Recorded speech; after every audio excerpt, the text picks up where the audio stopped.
2022-23ರಲ್ಲಿ ಎರಡನೇ ಪತ್ರಿಕೆ ಸ್ಯಾಟಲ್ಲಿ ಇವತ್ತು ಸಮಾಜ ವಿಜ್ಞಾನದ 26ನೇ ಪಾಠ ಜಲಗೋಳ ಅಂತಕ್ಕಂಥ ಪಾಠದಲ್ಲಿ ಮೋಸ್ಟ್ ಇಂಪಾರ್ಟೆಂಟ್ ಆಗಿರತಕ್ಕಂಥ ಮೊದಲ ಭಾಗದಲ್ಲಿ 25 ಪ್ರಶ್ನೋತ್ತರಗಳನ್ನು ನೋಡುವ. ಹಿಂದಿನ ಪಾಠಗಳ ವಿಡಿಯೋಗಳನ್ನು ನೋಡದೇ ಇದ್ರೆ ವಿಡಿಯೋದ ಡಿಸ್ಕ್ರಿಪ್ಷನ್ ಬಾಕ್ಸ್ನಲ್ಲಿ ಒಂದು ಪ್ಲೇಲಿಸ್ಟ್ ಲಿಂಕ್ ಸಿಗ್ತದೆ. NMMS ಪರೀಕ್ಷೆ 22-23 ಸಮಾಜ ವಿಜ್ಞಾನ, ಅದನ್ನು ಒತ್ತಿ ನೋಡ್ಬೋದು.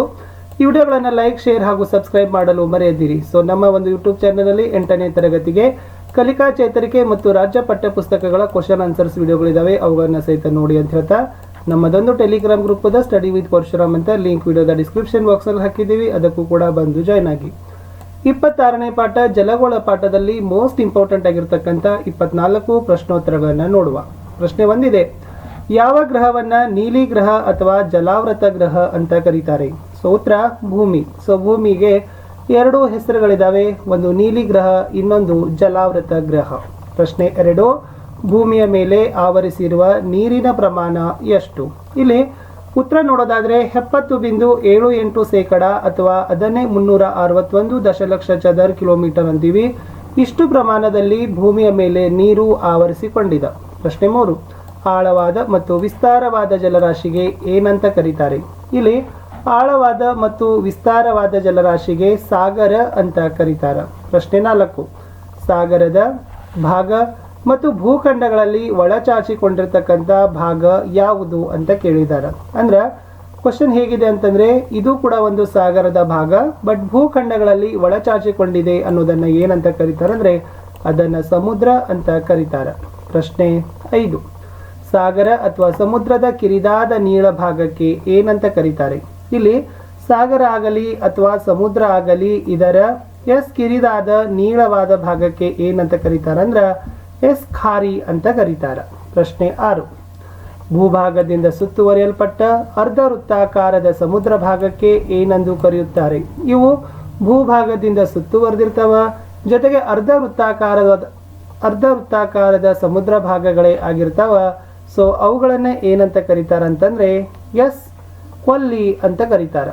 ಪ್ರಶ್ನೆ 7, ಎರಡು ವಿಶಾಲವಾದ ಸಮುದ್ರಗಳನ್ನ ಸಂಪರ್ಕಿಸುವ ಎರಡು ಭೂಭಾಗಗಳ ಮಧ್ಯದ ಕಿರಿದಾದ ಜಲಭಾಗಕ್ಕೆ ಏನಂತ ಕರೀತಾರೆ?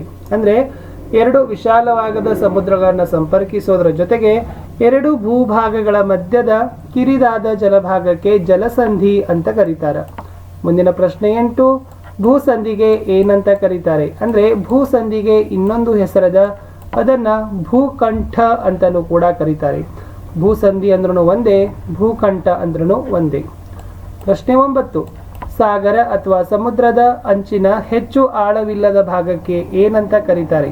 ಇಲ್ಲಿ ಸಾಗರ ಅಥವಾ ಸಮುದ್ರದ ಹೆಚ್ಚಿನ ಆಳವಿಲ್ಲದ ಭಾಗಕ್ಕೆ ಖಂಡಾವರಣ ಪ್ರದೇಶ ಅಂತ ಕರೀತಾರೆ. ಏನಂತ ಕರೀತಾರೆ? ಖಂಡಾವರಣ ಪ್ರದೇಶ. ಪ್ರಶ್ನೆ 10, ಒಂದು ಪ್ಯಾದಮ್ ಎಂದರೆ ಎಷ್ಟು ಮೀಟರ್? ಇಲ್ಲಿ 1.8 ಮೀಟರ್ ಅಂತ ಬರ್ತದ. ಅಂದ್ರೆ ಅದು 1.8 ಮೀಟರ್ ಅಂತಕ್ಕಂಥದ್ದು ಒಂದು ಪ್ಯಾದಮ್ಗೆ ಸಮಾನೆ ಆಗಿರ್ತದ. ಪ್ರಶ್ನೆ 11, ಸಾಗರದ ಕಂದರಗಳು ಯಾವ ಭಾಗದಲ್ಲಿ ಕಂಡು ಬರ್ತವೆ? ಇಲ್ಲಿ ಸಾಗರದ ಕಂದರಗಳನ್ನ ವಿಶೇಷವಾಗಿ ನಾವೇನ್ ಮಾಡ್ತೀವಿ ವಿದ್ಯಾರ್ಥಿಗಳೇ, ಖಂಡಾವರಣ ಇಳಿಜಾರು ಪ್ರದೇಶಗಳಲ್ಲಿ ನೋಡ್ತೀವಿ. ಗಯೋಟಸ್ ಅಂದ್ರೆ ಏನು ಅಂತ ಕೇಳಿದಾರೆ, ಗುಡ್ಡಗಳಂತಿರ್ತಕ್ಕಂಥ ಸಮುದ್ರದ ಪರ್ವತಗಳಿಗೆ ಏನಂತ ಕರೀತಾರೆ ಅಂದ್ರೆ ಗಯೋಟಸ್ ಅಂತ ಕರೀತಾರೆ. ಪ್ರಶ್ನೆ 13, ಪ್ರಪಂಚದ ಅತಿ ಆಳವಾಗಿರುವ ಸ್ಥಳ ಯಾವುದು? ಇದು ಮೋಸ್ಟ್ ಇಂಪಾರ್ಟೆಂಟ್ ಇದೆ, ಬಹಳಷ್ಟು ಸಾರಿ ಎಕ್ಸಾಮ್ಗೂ ಕೂಡ ಈ ಕ್ವಶನ್ ಅನ್ನ ಕೇಳಿದ್ರು. ಪ್ರಪಂಚದ ಅತಿ ಆಳವಾಗಿರುವ ಸ್ಥಳ ಅಥವಾ ಅತಿ ಆಳವಾಗಿರ್ತಕ್ಕಂಥ ತಗ್ಗು ಪ್ರದೇಶ ಯಾವುದಪ್ಪ ಅಂದ್ರೆ ಅದು ಚಾಲೆಂಜರ್ ತಗ್ಗು ಪ್ರದೇಶ ಅಂತಕ್ಕಂಥದ್ದು ಸರಿಯಾದ ಉತ್ತರ ಬರ್ತದ. ಪ್ರಶ್ನೆ 14, ಲವಣತೆ ಎಂದರೇನು? ನೋಡಿ, ಸಾಗರ ಅಥವಾ ಸಮುದ್ರದ ನೀರಿನಲ್ಲಿ ಕರಗಿರ್ತಕ್ಕಂಥ ಉಪ್ಪಿನಾಂಶಗಳ ಪ್ರಮಾಣಕ್ಕೇನೆ ಏನಂತ ಕರೀತಾರಪ್ಪ ಅಂದ್ರೆ ಲವಣತೆ ಅಂತ ಕರೀತಾರ. ಸಾಗರದ ನೀರಿನ ಲವಣತೆ ಎಷ್ಟು? 35 ಬಾರ್ S000. ಸೊ ಹೀಗೇನೆ ಬರಿಬೇಕು, 35 ಬರೆದು ಬಾರ್ ಕೊಟ್ಟು ಅದರ ಮೇಲ್ಗಡೆನೆ 3 ಸೊನ್ನೆಗಳನ್ನ ಕೊಡೋದು. ಇದು ಲವಣತೆಯನ್ನ ಏನ್ ಮಾಡ್ತಾರಪ್ಪ ಅಂದ್ರೆ ಈ ಒಂದು ಪ್ರಮಾಣದಲ್ಲಿ ಸೂಚಿಸ್ತಾರೆ. ಸಮುದ್ರದ ನೀರು ಏಕೆ ಉಪ್ಪಾಗಿರುವುದು ಅಂತ ಪ್ರಶ್ನೆ ಇತ್ತು.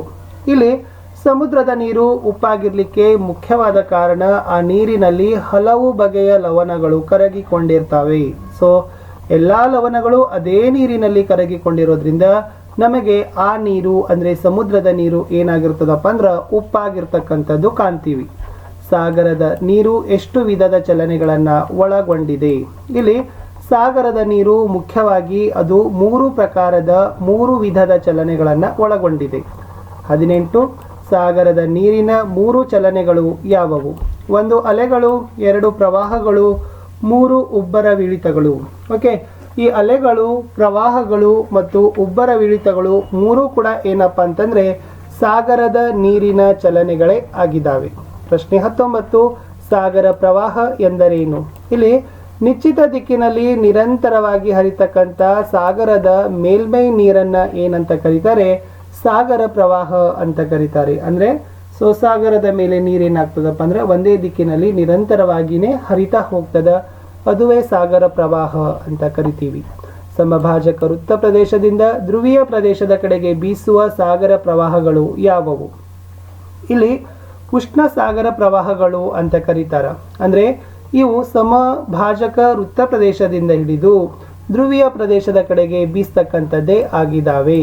ಮುಂದಿನ ಪ್ರಶ್ನೆ 21 ಸಾಗರದ ಪ್ರವಾಹಗಳ ಮೇಲೆ ಪ್ರಭಾವ ಬೀರುವ ಅಂಶಗಳು ಯಾವುವು? ಭೂಮಿಯ ದೈನಂದಿನ ಚಲನೆ, ಉಷ್ಣಾಂಶ, ಮಾರುತಗಳು, ಲವಣಗಳು, ಭೂಭಾಗಗಳ ಆಕಾರ. ಈ 5 ಅಂಶಗಳು ಏನಾಗಿರ್ತಾವಪ್ಪ ಅಂದ್ರೆ ಸಾಗರಗಳ ಪ್ರವಾಹಗಳ ಮೇಲೆ ಪ್ರಭಾವವನ್ನು ಬೀರ್ತಾವ. ಉತ್ತರ ಪೆಸಿಫಿಕ್ ಸಾಗರದ ಉಷ್ಣ ಸಾಗರ ಪ್ರವಾಹಗಳು ಯಾವುವು? ಇಲ್ಲಿ ಇದು ಉತ್ತರ ಪೆಸಿಫಿಕ್ ಸಾಗರದ ಉಷ್ಣ ಸಾಗರದ ಪ್ರವಾಹಗಳಲ್ಲಿ ಒಂದು ಸಮಭಾಜಕ ವೃತ್ತ ಪ್ರವಾಹ ಬರ್ತದ, ಇನ್ನೊಂದು ಕುರೋಶಿಯೋ ಪ್ರವಾಹ ಬರ್ತದ. ಇವು ಮೋಸ್ಟ್ ಇಂಪಾರ್ಟೆಂಟ್ ಆಗಿರ್ತಕ್ಕಂಥದ್ದೇ ಆಗಿದ್ದಾವೆ ಅನ್ನೋದನ್ನು ನಾವು ಹೇಳಬಹುದು. ಮುಂದಿನ ಪ್ರಶ್ನೆ ಎಸ್ ದಕ್ಷಿಣ ಪೆಸಿಫಿಕ್ ಸಾಗರದ ಶೀತ ಸಾಗರ ಪ್ರವಾಹಗಳು ಯಾವುವು? ಇಲ್ಲಿ ಪೆರು ಅಥವಾ ಹಂಬೋಲ್ಟಾ ಪ್ರವಾಹ ಅಂತ ಒಂದು ಬರ್ತದ, ಮತ್ತು ಪಶ್ಚಿಮ ಮಾರುತಗಳ ಪ್ರವಾಹ ಬರ್ತದ. ಇವೆರಡು ದಕ್ಷಿಣ ಸಾಗರದ ಶೀತ ಸಾಗರ ಪ್ರವಾಹಗಳ ಆಗಿದಾವ.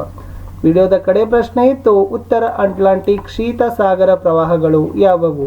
ಲಾಬ್ರಡಾರ್ ಪ್ರವಾಹ, ನಾರ್ವೇಜಿಯನ್ ಪ್ರವಾಹ, ಕ್ಯಾನರಿ ಪ್ರವಾಹ. ಇವೆಲ್ಲ ಏನಪ್ಪ ಅಂದರೆ ಉತ್ತರ ಅಟ್ಲಾಂಟಿಕ್ ಶೀತ ಸಾಗರ ಪ್ರವಾಹಗಳೇ ಆಗಿದಾವ ಅಂತ ಹೇಳ್ತೀವಿ. ಇಷ್ಟು ಫಸ್ಟ್ ಪಾರ್ಟಲ್ಲಿ ನಾವು 26ನೇ ಪಾಠ ಜಲಗೋಳದಲ್ಲಿ ಒಂದು 24 ಕ್ವಶನ್ಸ್ಗಳನ್ನು ಈ ವಿಡಿಯೋದಲ್ಲಿ ನೋಡಿದ್ದೀವಿ. ನೆಕ್ಸ್ಟ್ ಪಾರ್ಟಲ್ಲಿ ಮತ್ತೆ